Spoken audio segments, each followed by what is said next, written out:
Artículo 305. Contenido. La escritura debe contener a. Lugar y fecha de su otorgamiento, si cualquiera de las partes lo requiere o el escribano lo considera conveniente, la hora en que se firma el instrumento, b. Los nombres, apellidos, documento de identidad, domicilio real y especial si lo hubiera, fecha de nacimiento y estado de familia de los otorgantes. Si se trata de personas casadas, se debe consignar también si lo son en primeras o posteriores nupcias y el nombre del cónyuge, si resulta relevante en.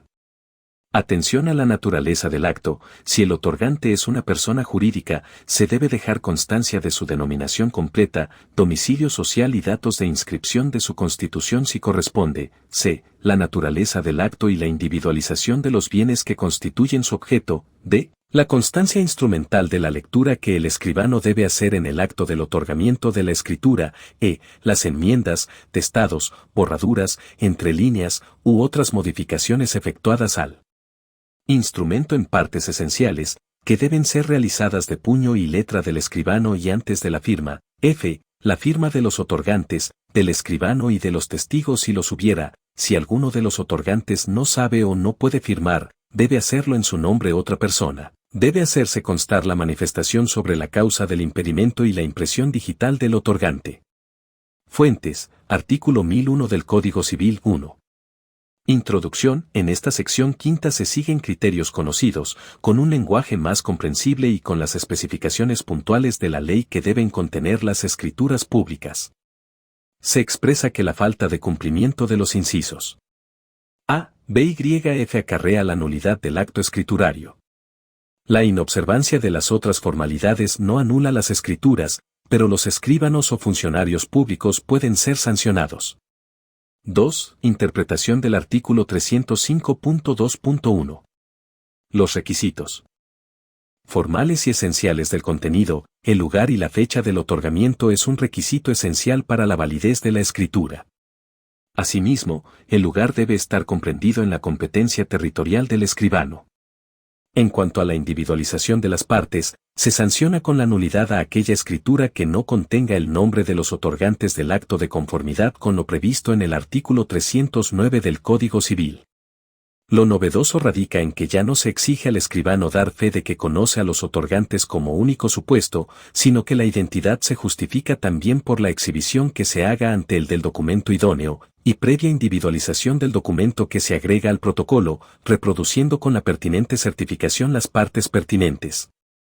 También debe consignarse el domicilio real o el especial, si lo hubiere, luego se refiere al estado de familia. Si son personas casadas, se lo consigna, también, el orden de las nupcias y el nombre del cónyuge, y si los sujetos negociales fueren casados, convivientes, divorciados, viudos, y cuando ello resulte relevante por la naturaleza del acto. Si se trata de personas jurídicas debe consignarse la razón social, la inscripción de su constitución, si correspondiere y el domicilio. Todos estos datos deben expresarse de manera completa. No basta con decir que son mayores de edad. Existen situaciones no previstas en el articulado, como ser si el otorgante es soltero, caso en el que habrá que mencionar hijo de quién es. De igual manera, si el compareciente es viudo o viuda habrá que dejar asentado de qué nupcias y de quién.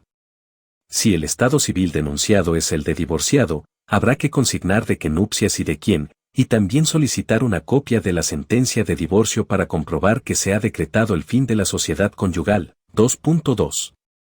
Una realidad legislada y no contemplada en esta norma, los supuestos de las uniones convivenciales no están previstas en el inciso B de la norma bajo estudio. No obstante, debe contemplarse su valoración para el supuesto en que uno o ambos otorgantes del acto a celebrarse se encuentren en el régimen de las uniones convivenciales previsto en el artículo 511 del Código Civil.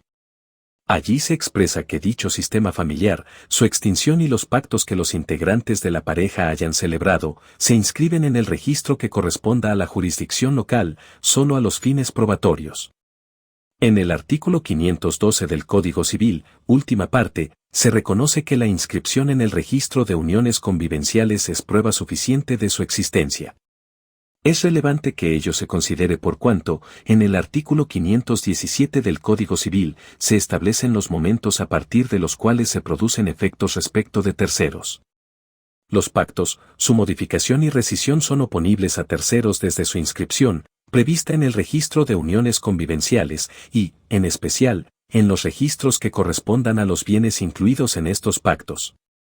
Se considera que no existe óbice para que, en estos supuestos, el notario requiera a los otorgantes la documentación necesaria para acreditar dicha situación y relacionarla, si corresponde, cuando el bien objeto del acto que se transmite resulte incluido en alguno de dichos pactos. Las leyes notariales prevén cualquier otro dato identificatorio requerido por la ley, por los interesados o por el notario, cuando éste lo considere conveniente. 2.3. Los demás requisitos de la escritura, cuando el artículo se refiere a la naturaleza del acto y a la individualización de los bienes que constituyen el acto de otorgamiento, ninguna duda queda al respecto. Parece de toda obviedad que la escritura debe tener un contenido que es, sobre todo, el del acto jurídico que la escritura instrumenta.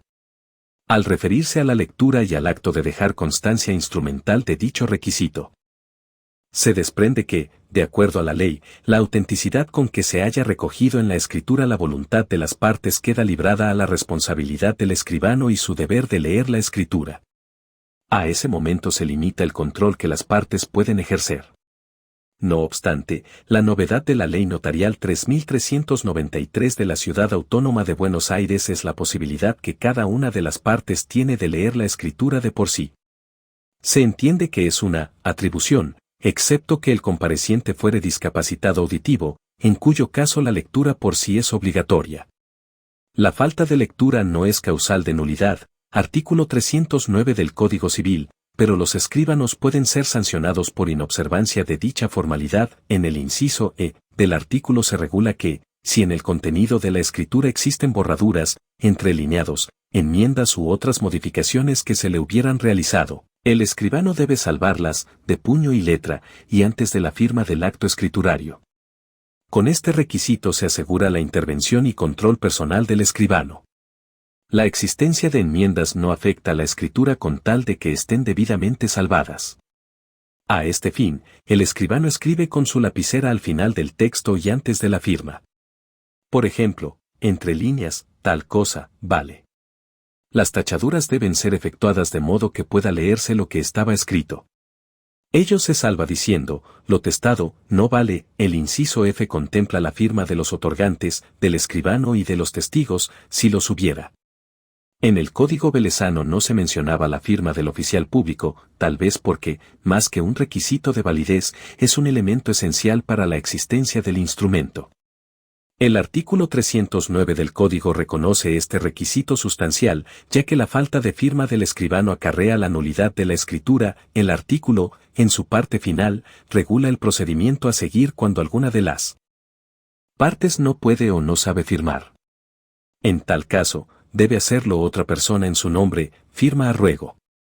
La persona que no sabe o no puede firmar, sin perjuicio de que la otra firme en su nombre, estampará su impresión digital.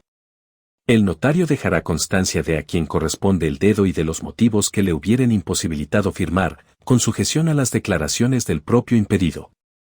Si, por cualquier circunstancia, permanente o accidental, no pudiere tomarse de ningún modo la impresión digital, el autorizante lo debe hacer constar y dar las razones del impedimento.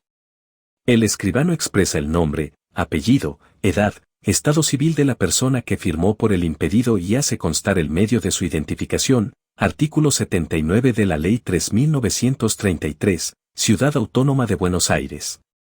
Gracias por ver el contenido. No olvides suscribirte para más leyes.